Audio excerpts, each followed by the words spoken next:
മംഗല്യേശ്വേ സർവാർത്ഥ സാധികേ ശരണ്യേ ത്രംബകേ ഗൗരി നാരായണി നമോസ്തുതേ. ലളിതാ സഹസ്രനാമം അടുത്ത കുറച്ച് നാമങ്ങൾ നോക്കാം. അപ്പോൾ ഇന്ന് നമ്മൾ നോക്കുന്നത് 911 മുതൽ 920 വരെയുള്ള നാമങ്ങളാണ്. അവിടെ വരുന്നത് സാമഗാനപ്രിയ സൗമ്യ സദാശിവ കുടുംബിനി സവ്യാപ സവ്യമാർഗസ്ഥ സർവാബദ്ധി നിവാരിണി സ്വസ്ഥ സ്വഭാവ മധുര ധീരാധീര സമർച്ചിത ചൈതന്യാർഘ്യ സമാരാധ്യ ചൈതന്യകുസുമപ്രിയ സദോദിത സദാ ദുഷ്ട തരുണാദിത്യ പാടല ദക്ഷിണാരാധ്യ ധരസ്മേര മുഖാംബുജ. ആ ശ്ലോകങ്ങളുടെ ഇടയിലാണ് ഈ നാമം വരുന്നത്. അപ്പോൾ പരാശക്തിയായ ലളിതാംബികയെക്കുറിച്ച് അനേകായിരം നാമങ്ങളുണ്ട്. അതിൽ തന്നെ ഒരുപാട് സ്തോത്രങ്ങളുണ്ട്. പക്ഷെ ആ സ്തോത്രങ്ങളിൽ 1000 നാമങ്ങളാണ് നമുക്ക് അഗസ്ത്യ മഹർഷി നമുക്ക് ലളിതാ സഹസ്രനാമം എന്ന ഈ സഹസ്രനാമത്തിലൂടെ തന്നിട്ടുള്ളത്. അപ്പോൾ ലോകരുടെ ദുഃഖവും ദുരിതവും ഒക്കെ കണ്ടാണ് അഗസ്ത്യ മഹർഷി തപസ് ചെയ്തത്. അപ്പോൾ വിഷ്ണു ഭഗവാൻ തന്നെ ഹയഗ്രീവമൂർത്തിയായിട്ട് വന്ന് പിന്നെ ഉപദേശിക്കുകയായിരുന്നു ഈ ഒരു ലളിതാ സഹസ്രനാമം. അങ്ങനെ അഗസ്ത്യ മഹർഷിക്ക് ഹയഗ്രീവ മൂർത്തി തന്നെ വന്ന് ഉപദേശിച്ച ആ ഒരു ലളിതാ സഹസ്രനാമമാണ് നമുക്ക് പിന്നെ അഗസ്ത്യ മഹർഷി തന്നിട്ടുള്ളത്. അപ്പോൾ അത് ഓരോ നാമവും ദേവിയുടെ ഏതെങ്കിലും ഭാവത്തെയോ അല്ലെങ്കിൽ അവതാര കഥയെയോ അല്ലെങ്കിൽ ആ രൂപത്തെയോ ഒക്കെ വർണ്ണിക്കുന്നതായിരിക്കും. അപ്പോൾ ഓരോ നാമവും ഓരോ നാമങ്ങളും ഒരു മന്ത്രമാണെന്ന് പറയും. അപ്പോൾ ഓരോ നാമത്തെ തന്നെ എടുത്ത് റിപ്പീറ്റ് ചെയ്തുകൊണ്ടിരുന്നാൽ അത് തന്നെ നമുക്കൊരു മന്ത്രമായിട്ട് ഉപാസിക്കാം. അല്ലെങ്കിൽ എല്ലാ 1000 നാമങ്ങൾ ഒരുമിച്ച് ലളിതാ സഹസ്രനാമമായിട്ടും അതൊരു മന്ത്രമായിട്ട് തന്നെ ദേവി ഉപാസനയ്ക്ക് വേണ്ടി സ്വീകരിക്കാവുന്നതാണ്. അപ്പോൾ ഇവിടെ ദേവിയെ ഈ സഹസ്രനാമം ലളിതാ സഹസ്രനാമ സ്തോത്രത്തിലൂടെ സ്ഥൂല രൂപത്തിലും സൂക്ഷ്മ രൂപത്തിലുമാണ് നമ്മൾ ഈ നാമങ്ങളിലൂടെ വിവരിക്കുന്നത്. അപ്പോൾ സഹസ്രനാമ പാരായണങ്ങൾ നിത്യവും ചെയ്യുന്ന ഒരാൾക്ക് എല്ലാ തരത്തിലുള്ള ആയുരാരോഗ്യ സൗഖ്യവും അതുപോലെ തന്നെ രോഗങ്ങളെ നശിപ്പിക്കുന്ന ആ ഒരു രോഗങ്ങളില്ലാത്ത ഒരവസ്ഥയിലേക്ക് എത്താനും അതുപോലെ തന്നെ എല്ലാവിധത്തിലുള്ള സമ്പത്ത് കൈവരിക്കാനും അതുപോലെ ആയുരാരോഗ്യ സൗഖ്യത്തിനും അതുപോലെ വീട്ടിൽ പുത്രന്മാർ അതുപോലെ എല്ലാതരം പുരുഷാർത്ഥങ്ങളും ലഭിക്കാനും ഒക്കെ തന്നെ എല്ലാവിധത്തിലുള്ള ധർമ്മ അർത്ഥ കാമമോക്ഷം എന്ന് പറയില്ലേ, പുരുഷാർത്ഥങ്ങൾ അത് തന്നെ അതിലെല്ലാം അടങ്ങിയിട്ടുണ്ടല്ലോ. ധർമാർത്ഥ കാമമോക്ഷങ്ങൾ നേടാൻ ആ ഒരു സഹസ്രനാമം, ഏത് സഹസ്രനാമത്തിനും അതിൻ്റേതായിട്ടുള്ള ഗുണമുണ്ട്. അപ്പോൾ ലളിതാ സഹസ്രനാമവും ദിവസേന കൊണ്ട് നടക്കുന്നവർക്ക് പലതരത്തിലുള്ള നെഗറ്റീവായിട്ടുള്ള ഊർജത്തിൽ നിന്ന് നമുക്ക് സംരക്ഷണം ലഭിക്കും. അതുപോലെ ബാധകൾ എന്നൊക്കെ നമ്മൾ പറയില്ലേ, അതൊക്കെ തന്നെ പലതരം ചിന്തകളുടെ ഒരു റിഫ്ലക്ഷനാണ്. അതിൽ നിന്നൊക്കെ പലതരം ആളുകളുടെയും അവരുടെ ചിന്തകളിൽ നിന്ന് പോലും നമുക്ക് രക്ഷ ലഭിക്കും എന്ന് പറയുന്നുണ്ട്. അങ്ങനെ എല്ലാ പാപങ്ങളിൽ നിന്നും മുക്തമാക്കുന്ന ഈ ഒരു ലളിതാ സഹസ്രനാമം ദിവസവും പാരായണം ചെയ്യാം. അപ്പോൾ ഇപ്പോൾ ഒരു പുതിയ വർഷത്തിലേക്ക് നമ്മൾ കടന്നിരിക്കുകയാണ്. എല്ലാവർക്കും ഒരു നല്ല പുതുവത്സരം ആശംസിക്കുന്നു. Happy new year to all and also ദേവിയുടെ അനുഗ്രഹം ഉണ്ടാവട്ടെ. അപ്പോൾ ഇന്ന് നമ്മൾ നോക്കുന്നത് 911 മുതൽ 920 വരെയുള്ള നാമങ്ങളാണ്. 911 സദാശിവ കുടുംബിനി, സദാശിവൻ്റെ കുടുംബം, അതായത് ആ ഒരു കുടുംബത്തിലെ പ്രധാനപ്പെട്ട ആള് ഭാര്യയാണല്ലോ. അപ്പോൾ ആ കുടുംബിനിയായിട്ട് പാർവതി ദേവിയെ പറയുന്ന സദാശിവൻ്റെ കുടുംബിനി ആയിട്ട് സ്ഥിതി ചെയ്യുന്നു, മംഗളരൂപിയായിട്ട് സ്ഥിതി ചെയ്യുന്നു. മംഗളരൂപികളായ ശക്തി സമൂഹങ്ങളോട് കൂടിയവൾ എന്നും അർത്ഥമുണ്ട്. അതുപോലെ മംഗളമായ മന്ത്രസമൂഹത്തിൻ്റെ ദേവതകളാൽ ആവൃതമായ ദേവി എന്നും അർത്ഥമുണ്ട്. ഇനി 912 സവ്യാപ സവ്യമാർഗസ്ഥ. സവ്യം എന്ന് പറയുമ്പോൾ സൃഷ്ടി, അപസവ്യം സംഹാരം, മാർഗം എന്ന് പറയുമ്പോൾ സ്ഥിതി, സൃഷ്ടിസ്ഥിതി സംഹാരം.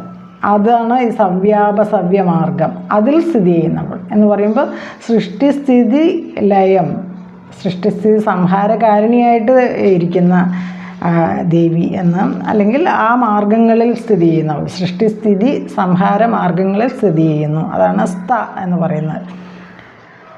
ഇനി 913 സർവാപദ് നിവാരിണി, സർവാപദ്യ നിവാരിണി, സർവ ആപദ് വിനിവാരിണി എന്നാണത്. എല്ലാ ആപത്തുകളെയും നിവാരണം ചെയ്യുന്ന ദേവി എന്നർത്ഥം. അതുകൊണ്ട് ശത്രുക്കളിൽ നിന്നും, ചോരൻ കള്ളന്മാരിൽ നിന്നും, അസുഖങ്ങളിൽ നിന്നും, ആയുധങ്ങളിൽ നിന്നും, അഗ്നി, ജലം, അതൊക്കെ നമുക്ക് പല സമയത്തായിട്ട് ഭയമുണ്ടാക്കുന്ന കാര്യങ്ങൾ വരാറുണ്ടല്ലോ. അപ്പോൾ ഈ അഗ്നിയും ജലവും ഒക്കെ ഭയപ്പെടുത്തുന്നതാണ് ചില സമയങ്ങളിലൊക്കെ. അപ്പോൾ അതിൽ നിന്നൊക്കെ രക്ഷ ആയിട്ട് ഇരിക്കുന്ന ദേവി, അതാണ് സർവ ആപദ് വിനിവാരിണി. അപ്പോൾ എല്ലാ ആപത്തുകളെയും ഇല്ലാതെയാക്കുന്ന ദേവി. ഇനി 914 സ്വസ്ഥ, തന്നിൽ തന്നെ സ്വസ്ഥമായിട്ട് സ്ഥിതി ചെയ്യുക. നമ്മൾ സ്വസ്ഥമായിട്ടിരിക്കുന്നു എന്നൊക്കെ പറയില്ലേ, ഇപ്പോൾ റിട്ടയർ ചെയ്യുന്ന ആളുകളൊക്കെയാണെങ്കിൽ പറയും ആ സ്വസ്ഥമായിട്ടിരിക്കുന്നു. അപ്പോൾ തന്നിൽ തന്നെ സ്ഥിതി ചെയ്യുന്നു. പുറത്തൊക്കെ പോയി പല ജോലികളൊക്കെ ചെയ്ത് അങ്ങനെയൊന്നും അല്ലാതെ സ്വസ്ഥമായിട്ട് സ്ഥിതി ചെയ്യുന്നു, തന്നിൽ തന്നെ സ്ഥിതി ചെയ്യുന്നവൾ. ദുഃഖാകൃതമായ ചാഞ്ചല്യമില്ലാത്തവൾ. സ്വസ്ഥമായിട്ട് ഇരിക്കുക എന്ന് പറയുമ്പോൾ അവിടെ ദുഃഖസ്പർശമില്ല. അങ്ങനെ ദുഃഖസ്പർശമില്ലാതെ ഒരു ദുഃഖവും ബാധിക്കാതെ സുഖമായിട്ട് ഇരിക്കുന്നു എന്നുള്ള ഒരർത്ഥവും കൂടിയുണ്ട്. സ്വസ്ഥ എന്നല്ലേ, എന്ന് പറയുമ്പോൾ സ്വർഗം എന്നും നമുക്കതിനെ പറയാം. അങ്ങനെയാണെങ്കിൽ സ്വർഗത്തിൽ എന്നത് സ്ഥിതി ചെയ്യുക. സ്വർഗത്തിൽ സ്ഥിതി ചെയ്യുന്നവൾ, സ്വർഗത്തിന് അധ്യക്ഷയായവൾ എന്നും അർത്ഥമുണ്ട്. ഇനി 915 സ്വഭാവ മധുരമായ സ്വഭാവമുള്ള ദേവി എന്ന അർത്ഥം, അല്ലെങ്കിൽ മധുരാപുരിയിൽ മീനാക്ഷി ആയിട്ട് കൂടിക്കൊള്ളുന്നവൾ എന്നും പറയാം. ഇനി 916 ധീര പണ്ഡിത എന്നുള്ള അർത്ഥമാണ്. ധീ പ്ലസ് ര. ധീ എന്ന് പറയുമ്പോൾ അദ്വൈത ബുദ്ധിയോടുകൂടിയ ഒരു ബുദ്ധിക്കാണ് നമ്മൾ ധീ എന്ന് പറയുക. അപ്പോൾ അദ്വൈത ബുദ്ധിയാണ് ധീ. രാത്രി കൊടുക്കുന്നവൾ.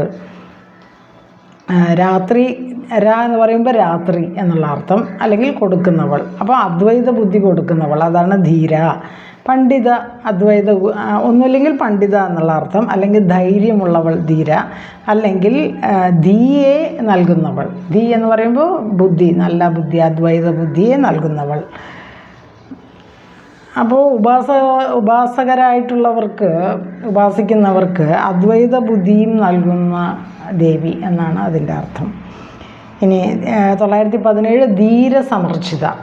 ധീരന്മാരാൽ സമ്യക്കാം വണ്ണം എന്ന് പറയുമ്പോൾ നല്ല വണ്ണം അർച്ചിക്കപ്പെടുന്നവൾ, അതാണ് ധീരസമർച്ചിത. ശബ്ദം എന്ന് പറയുന്ന പണ്ഡിതനെയും കാണിക്കും, അല്ലെങ്കിൽ ധൈര്യമുള്ളവൻ എന്നും അർത്ഥമുണ്ട്. അങ്ങനെയാണെങ്കിൽ അറിവുള്ളവർ പുരുഷാർത്ഥങ്ങൾ നേടാൻ വേണ്ടി ദേവിയെ അർച്ചിക്കുന്നു, അതാണ് ധീരസമർച്ചിത. ധീരന്മാരാൽ നല്ലവണ്ണം അർച്ചിക്കപ്പെടുന്നവൾ, അറിവുള്ളവരാൽ പണ്ഡിതന്മാരാൽ അർച്ചിക്കപ്പെടുന്നവൾ.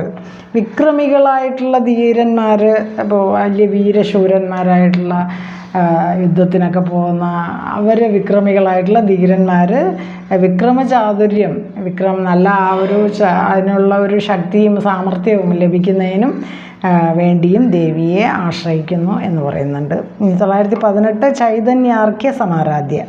ചൈതന്യമാകുന്ന അർഘ്യം കൊണ്ട് ആരാധിക്കപ്പെടേണ്ടവൾ. അപ്പോൾ പൂജയ്ക്കായിട്ട് മന്ത്രപൂതം ആക്കിയ ജലത്തെയാണ് അർഘ്യം എന്ന് പറയുക. പൂജയ്ക്കായിട്ട് ആ മന്ത്രം പറഞ്ഞിട്ട് അതിനെ തയ്യാറാക്കി വെച്ച ജലമാണ് അർഘ്യം. ഇവിടെ ജ്ഞാനരൂപമായ ചൈതന്യത്തെയാണ് അർഘ്യമായിട്ട് കണക്കാക്കുന്നത്. ജ്ഞാനം കൊണ്ട് ആരാധിക്കപ്പെടേണ്ടവൾ എന്നാണ് അർത്ഥം. ചൈതന്യ അർഘ്യ സമാരാധ്യ. ചൈതന്യം, ജ്ഞാനരൂപമായ ചൈതന്യം, അത് കൊണ്ട് നല്ലവണ്ണം ആരാധിക്കപ്പെടേണ്ടവൾ എന്നാണ് ആ പറഞ്ഞതിൻ്റെ അർത്ഥം. ഇനി 919 ചൈതന്യ കുസുമപ്രിയ. ചൈതന്യം ജ്ഞാനം എന്ന് പറയുകയാണെങ്കിൽ കുസുമം പൂവ്, പ്രിയമായിട്ടുള്ളവൾ, അല്ലെങ്കിൽ ചൈതന്യമാകുന്ന കുസുമത്തെ ഇഷ്ടപ്പെടുന്നവൾ. ചൈതന്യം ചിദ്രൂപമായ ജ്ഞാനം ആണ് ചൈതന്യം. അതൊരു പുഷ്പമായിട്ട് കുസുമമായിട്ട് പറയുകയാണെങ്കിൽ, ജ്ഞാനത്തെ ഒരു കുസുമമായിട്ട് ഒരു പൂവായിട്ട് പറയുകയാണെങ്കിൽ, ജ്ഞാനമാകുന്ന കുസുമം അല്ലെങ്കിൽ പൂവ് ഇഷ്ടപ്പെടുന്ന അല്ലെങ്കിൽ കുസുമം പ്രിയമായിട്ടുള്ളവൾ, അതാണ് ചൈതന്യ കുസുമപ്രിയ എന്ന് പറയുന്ന ആ ഒരു നാമത്തിൻ്റെ അർത്ഥം. ഇനി 920 സദോദീത, സദാ ഉദിതയായവൾ, ഒരിക്കലും അസ്തമിക്കാത്ത ജ്യോതിസായി നിലകൊള്ളുന്നവൾ. ഉദിതം എന്ന് പറയുമ്പോൾ ഉദിക്കുക എന്നുള്ള അർത്ഥമാണ്. സദോദിത, സദാ ഉദിതയായവൾ, സദാ ഉദിച്ചു നിൽക്കുന്നവൾ അല്ലെങ്കിൽ ഒരിക്കലും അസ്തമിക്കാത്തവൾ. സത്തുക്കളിൽ, സജ്ജനങ്ങളിൽ, അതാണ് സത്തുക്കളിൽ എല്ലായ്പ്പോഴും പ്രകാശിക്കുന്നവളാണ് ദേവി എന്ന് പറയുന്നു. അതുകൊണ്ട് ജ്ഞാനരൂപമായിട്ടുള്ള പ്രകാശമായി സത്തുക്കളിൽ ഉദിതയാകുന്നവൾ, അതാണ് ജ്ഞാനരൂപമായിട്ടുള്ള പ്രകാശമായിട്ട് സത്തുക്കളിൽ ഉദിതയാകുന്നവൾ ദേവി എന്ന് പറയാം. അങ്ങനെ സദോദിത എന്ന് പറയുന്ന 920 വരെയുള്ള നാമങ്ങളാണെന്ന് നോക്കിയത്. അപ്പോൾ നമ്മൾ നോക്കിയ ഭാഗങ്ങൾ: സാമഗാനപ്രിയ സൗമ്യ സദാശിവ കുടുംബിനി, സവ്യാപ സവ്യമാർഗസ്ഥ സർവാപദ്യ നിവാരിണി, സ്വസ്ഥ സ്വഭാവ മധുര ധീരാധീര സമർച്ചിത, ചൈതന്യാർക്യ സമാരാധ്യ ചൈതന്യകുസുമപ്രിയ, സദോദിത സദാതുഷ്ട തരുണാദിത്യ പാടല, ദക്ഷിണാരാധ്യ തരസ്മേര മുഖാംബുജ. ആ ശ്ലോകങ്ങളുടെ ഇടയിലാണ് ഈ 911 മുതൽ 920 വരെയുള്ള നാമങ്ങൾ വന്നിരിക്കുന്നത്. അപ്പോൾ ഇത്രയും നാമങ്ങൾ മഹാദേവിക്ക് സമർപ്പിക്കുന്നു. ഹരേ കൃഷ്ണ ഗുരുവായൂരപ്പ. അപ്പോൾ ഈ ഒരു വീഡിയോ മാക്സിമം ഷെയർ ചെയ്യുക, അതുപോലെ ലൈക്ക് ചെയ്യുക, സബ്സ്ക്രൈബ് ചെയ്യുക. അടുത്തൊരു വീഡിയോയിൽ കാണുന്നവരെ നന്ദി, നമസ്കാരം. എല്ലാവർക്കും ഒരിക്കൽ കൂടെ പുതുവത്സരം ആശംസിക്കുന്നു. ഹരേ കൃഷ്ണ ഗുരുവായൂരപ്പ. സർവം ശ്രീകൃഷ്ണാർപ്പണമസ്തു. മഹാദേവി നമഃ. ഓം തത്സത്. ഹരേ കൃഷ്ണ. നന്ദി, നമസ്കാരം.